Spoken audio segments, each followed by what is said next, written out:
Bismillahirrahmanirrahim. Assalamualaikum warahmatullahi wabarakatuh. Waalaikumsalam warahmatullahi wabarakatuh. Alhamdulillah kita masih diberi kesehatan untuk melakukan aktivitas hari ini.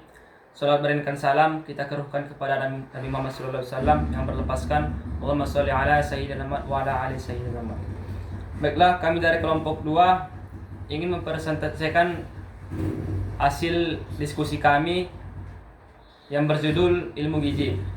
Di sini saya ditemani oleh rekan saya, yang pertama Aryansyah, dan samping saya ada Rafiq, dan saya sendiri Kurniananda sebagai moderator. Yang diampu oleh Ibu Sri Wahyuni MPD, itu kan? Ya, udah, potong. Sama aja kan? Potong aja. Baik, langsung saja kepada pemateri pertama yang akan dibacakan oleh Aryansyah. Pada Aryansyah kami persilakan. Pengertian ilmu gizi. Ilmu gizi adalah ilmu yang mempelajari segala sesuatu tentang makanan dalam hubungannya dengan kesehatan optimal. Kata gizi berasal dari bahasa Arab gizza yang berarti makanan. 2. Ruang lingkup gizi. A. Menyediakan pangan. 1. Produksi bahan pangan.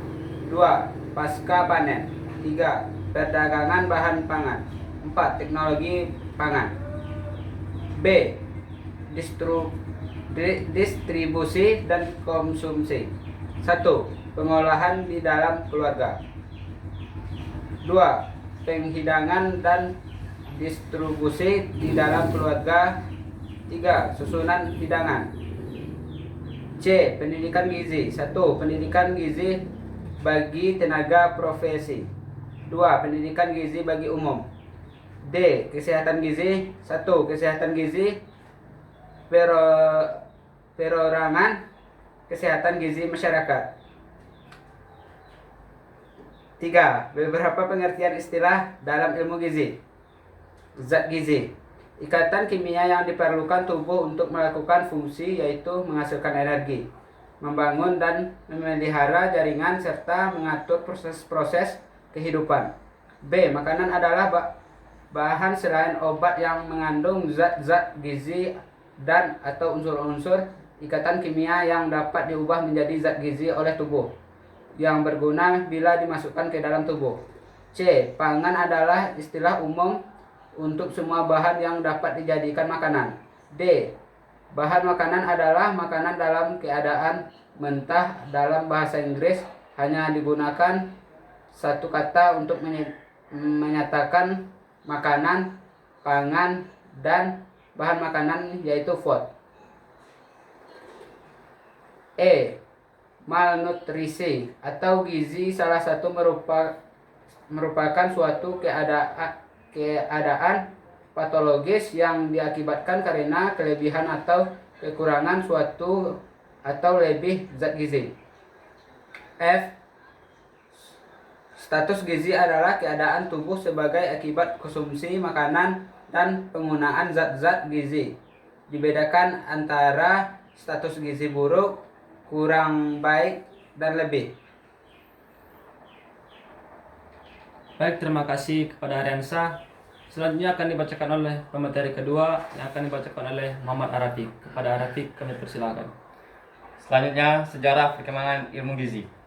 Perkembangan pertama ilmu gizi sebagai cabang ilmu yang berdiri sendiri sejak pada tahun 1926 ketika Mary Spitz Royce dikukuhkan sebagai profesor ilmu gizi pertama di Universitas Columbia, New York, Amerika Serikat. Namun perhatian mengenai hal ini sebetulnya sudah terjadi sejak zaman purba. Zaman purba, manusia menyadari pentingnya makanan untuk mempertahankan kelangsungan hidup. Zaman Yunani, hipotes 400 sebelum Masehi mengibarkan makanan sebagai panas yang dibutuhkan manusia. Anak-anak sedang tumbuh membutuhkan banyak panas. Oleh karena itu mereka membutuhkan banyak makanan. Abad ke-16, Cornaro 1464 sampai 1566 dan Francis Bacon 1561 sampai 1629 berpendapat bahwa makanan yang diatur dengan baik dapat berpanjang umur. Abad ke-18, Antonio Yurser 1743 sampai 1794 merupakan orang yang pertama mempelajari hal-hal meliputi proses penapasan oksigen dan kolometer dengan menggunakan Chronocephalus sejenis kelinci sebagai binatang percobaan. Abad ke-19.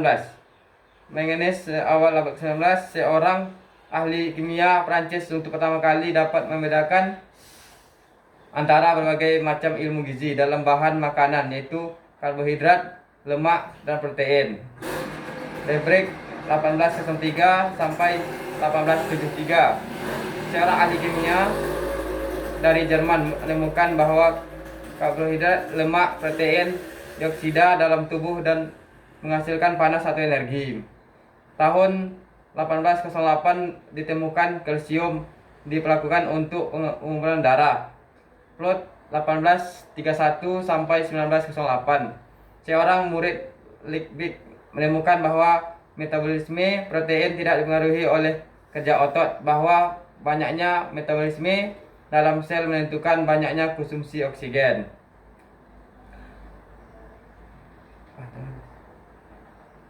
Abad ke-20. Ilmu gizi semakin menampakkan dirinya. Banyak penelitian yang dilakukan tentang penukaran energi dan sifat-sifat bahan bakar pokok. Awal abad 20, pengakuan terhadap ikatan organik dalam jumlah sangat kecil dalam bahan makanan yang dilakukan oleh tubuh yang kemudian dikenal sebagai vitamin. Len dari Inggris telah menulis tentang penyakit Scurry yang kemudian dikenal sebagai penyakit akibat kekurangan vitamin C. Kaiman menemukan bahwa selapur luas beras mengandung zat yang menegah dan menyembuhkan beri-beri. MC Klopp 1913 menemukan vitamin A. Hal ini menerangi era vitamin dalam penelitian gizi.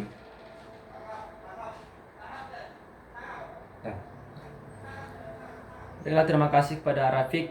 Selanjutnya akan dibacakan oleh pemateri ketiga yang akan dibacakan oleh saya sendiri. 5. Fungsi zat gizi. A. Zat pembakar.